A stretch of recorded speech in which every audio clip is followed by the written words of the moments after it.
Hello everyone, this is Rick. Welcome to the second part of the Mesopotamian Civilization.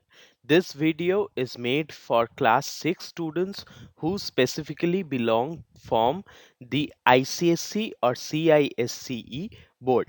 If you are interested in Mesopotamian history, you can go through this video also. But before starting this video, I advise you to go through the part 1 of this video. It will give you an introduction of the Mesopotamian civilization, the geography, the place where it originated, how it originated, and so on. So, today we are starting from the middle part of the Mesopotamian civilization, that is, writing. So, how was the writing in the Sumerian culture? Cuneiform writing, invented by the Sumerians, is one of the earliest forms of written expression. So, the writings of the Sumerians are called cuneiform, and this writing is one of the earliest form of writing ever in this world. Initially, it was used for record keeping. Record keeping means keeping an account of what is happening in the culture. So, just like in your school, attendance is also a form of record keeping. So, the primary purpose of writing was to use it for record keeping. It evolved into a tool for writing laws. As you know that in a society there must be some rules and regulations, so those rules are laws.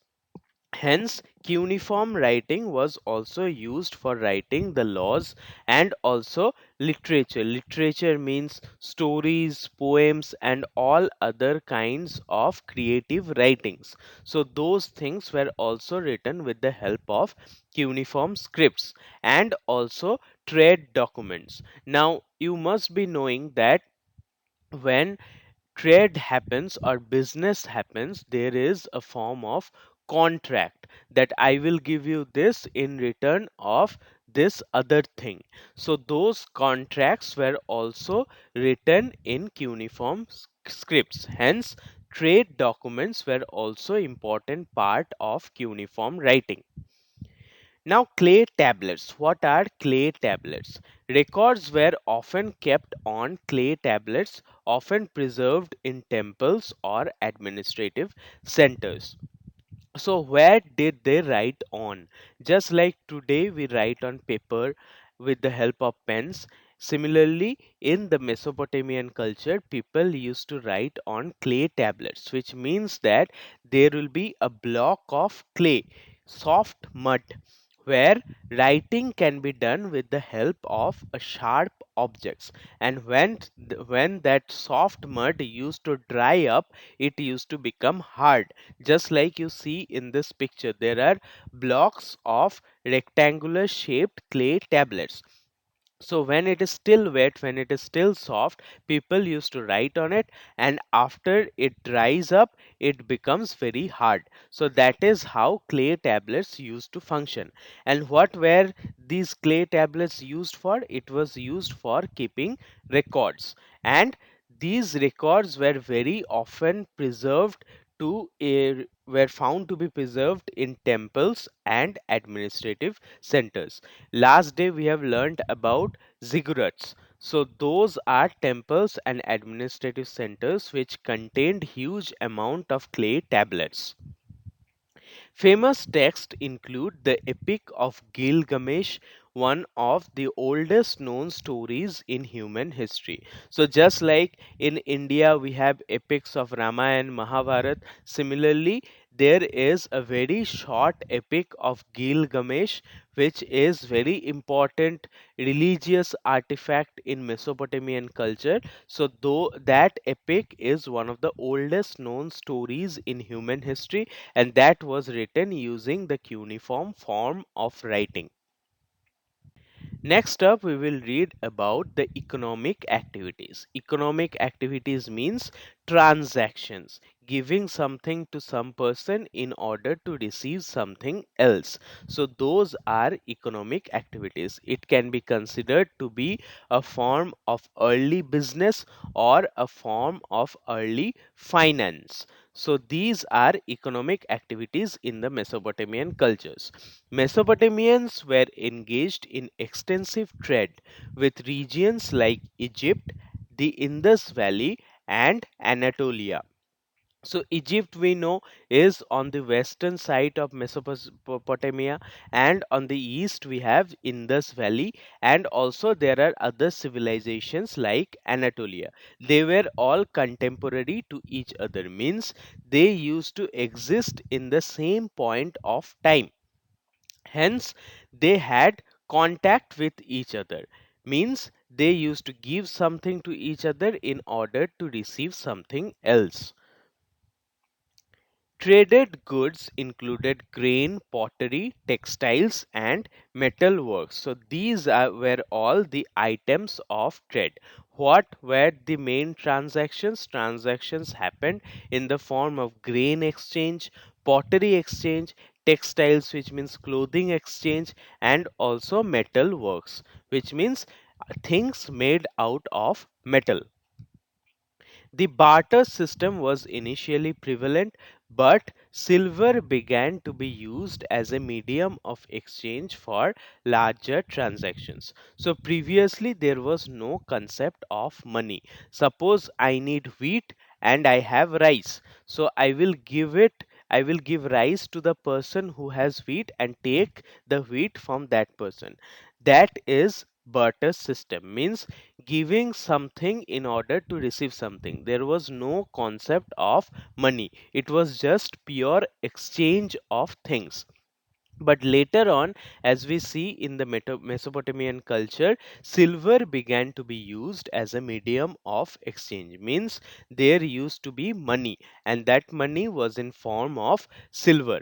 So a person used to give silver and buy something from some other person. So that is a form of monetary exchange. But before that, there was barter system where you had to give something to someone in order to receive something else. Mesopotamian merchants were instrumental in spreading cultural and technological innovations across the ancient world.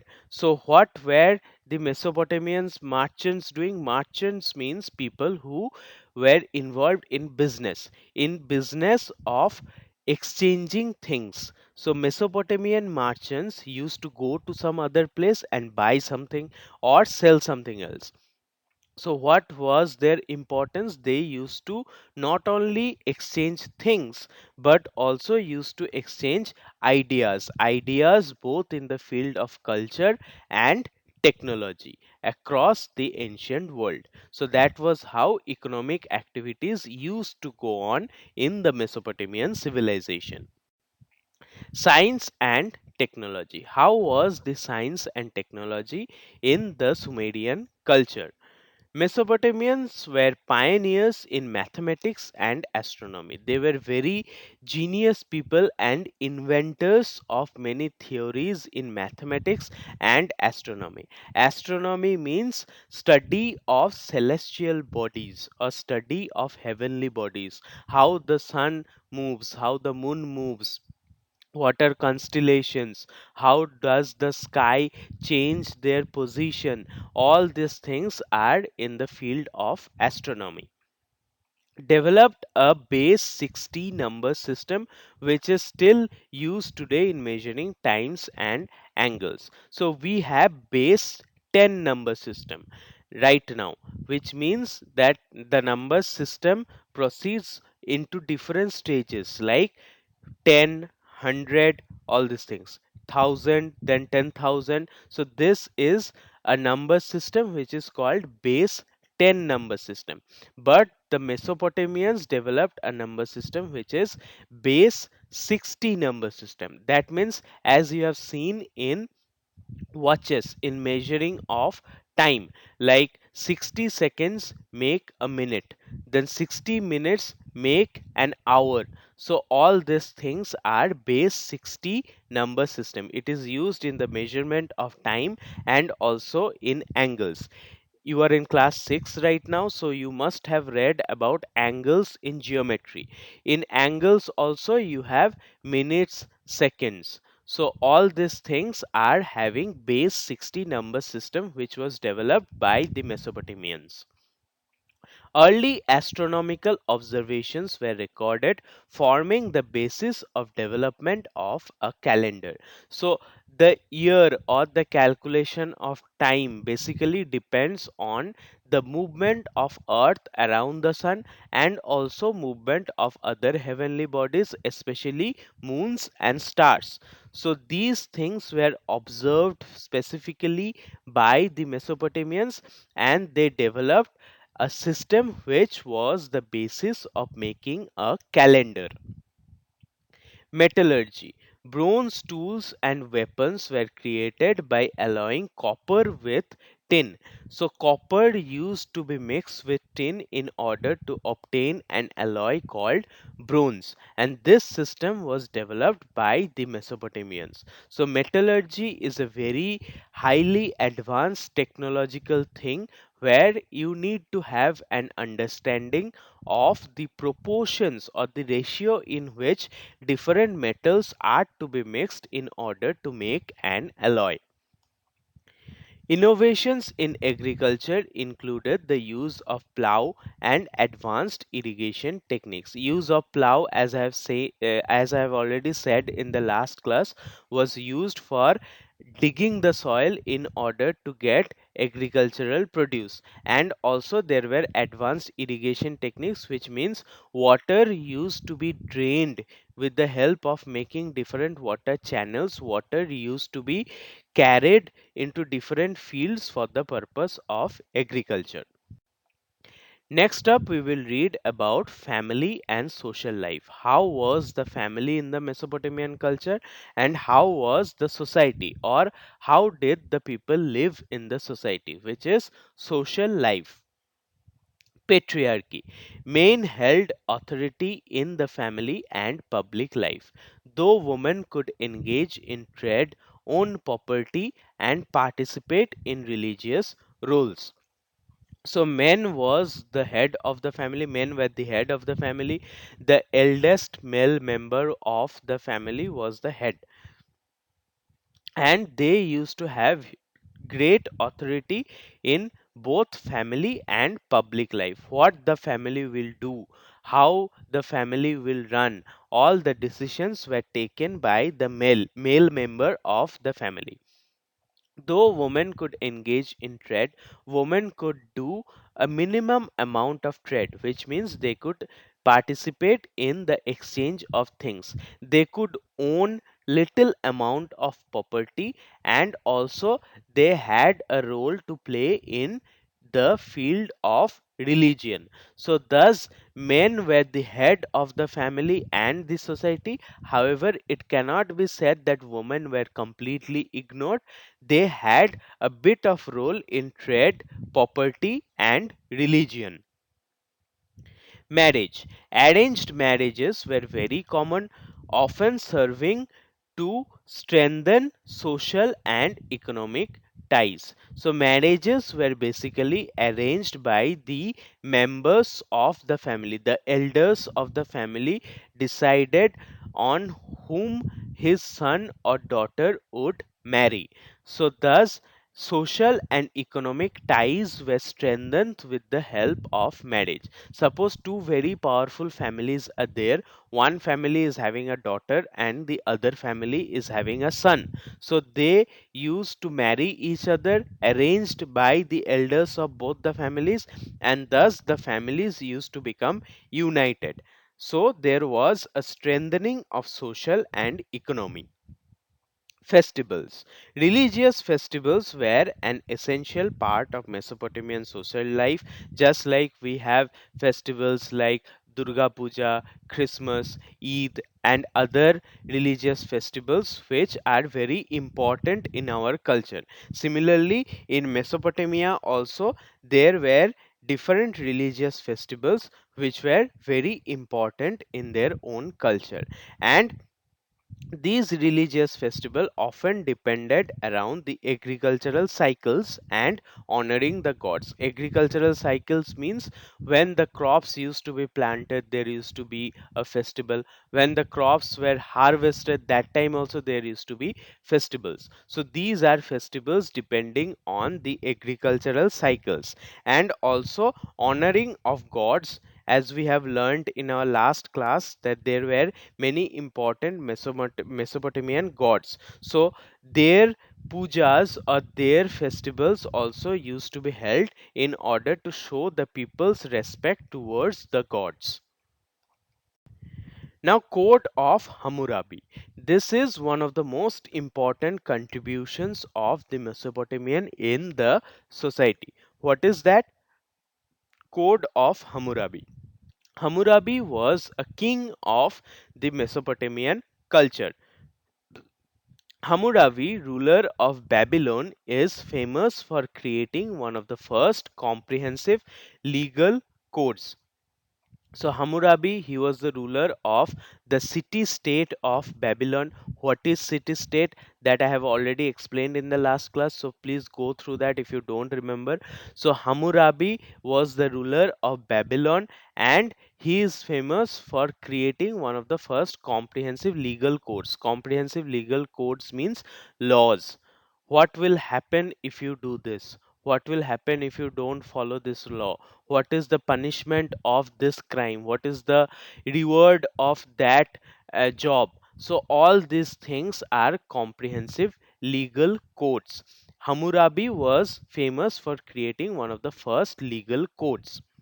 The Code of Hammurabi contained 282 laws dealing with issues such as trade, family law, criminal offenses, and slavery. So, there used to be law in every field of human life, and there were a total of about 282 laws. And there were laws for trade, like if I give you there was suppose a deal, and that deal have been broken by someone, then what is the punishment of that?